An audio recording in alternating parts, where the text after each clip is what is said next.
What's going on, guys? We are back at it with another NBA props first look for February 6th.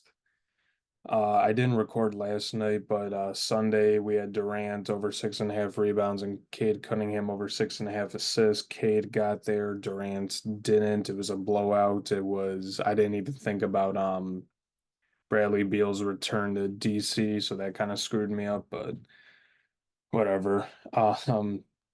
So same thing as usual. We're just gonna make a two-leg parlay card on PrizePicks, and then you can tail on PrizePicks, sleeper, underdog, parlay play. You can bet them straight on the sports books or parlay them on the sports books.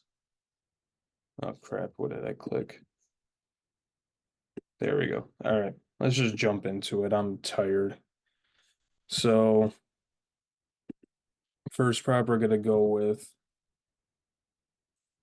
is Dante DiVincenzo over 4.5 rebounds. Recently, he's been playing really good. I don't like this over under total, but the Knicks are 13.5 point favorites. The over under is 214.5, minus 120 on DraftKings. Jaren Jackson is doubtful for the game. Um, there's just lots of other injuries with this Memphis Grizzlies team. They do give up an average of 6.5 rebounds to opposing shooting guards, so I like this spot here for him, especially since like a lot of guys are injured. Obviously, John Moran's out for the year, but Jaren Jackson as well. He played 40 minutes against the Lakers, played the entire first into the 9:33 mark here in the second. So from 3:43 in the third to the end of the third, he played. And then from the 10:09, yeah, from the 10:09 mark, he played. So 40 minutes. Obviously that was a bit of a hectic game. I was watching it. It was actually a pretty damn good game, but the main concern here is blowout potential because who knows? It can be Jaren or not Jaren. It can be Jalen Brunson doing everything and everyone else is just getting cardio, but we're just gonna roll with that for now. So the other prop we're gonna go with is Alperen Sengun over 9.5 rebounds. That's obviously appeasing or appealing, whatever, but we're not really looking into that. So they're playing the Pacers, who are 7 point favorites, over under of 238. I don't know how much of this helps, but I did see that Fred VanVleet has already been ruled out. I don't know about any other injuries, but to me, this seems a little too low, especially against Miles Turner, who's known to get into foul trouble. And anytime I bet his over rebound prop, he decides to not get rebounds. Minus 125 on DraftKings.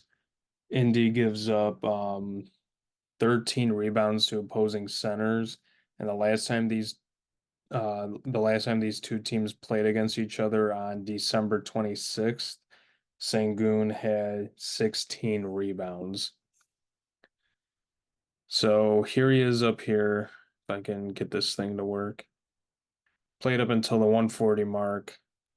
Got a pretty decent break, but then from the 743 mark up until the 831 mark in the third he was in.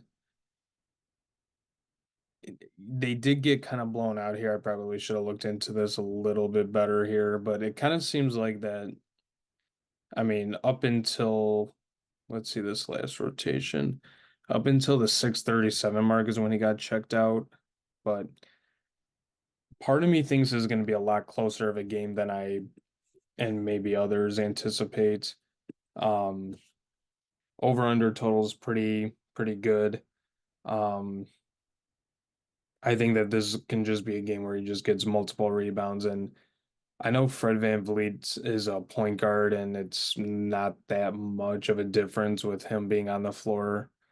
I would anticipate his rebound prop is either 3.5 or 4.5, but this is definitely a good spot for him. If we can get Miles Turner or Siakam into a little bit of foul trouble early on or something, this can definitely help us.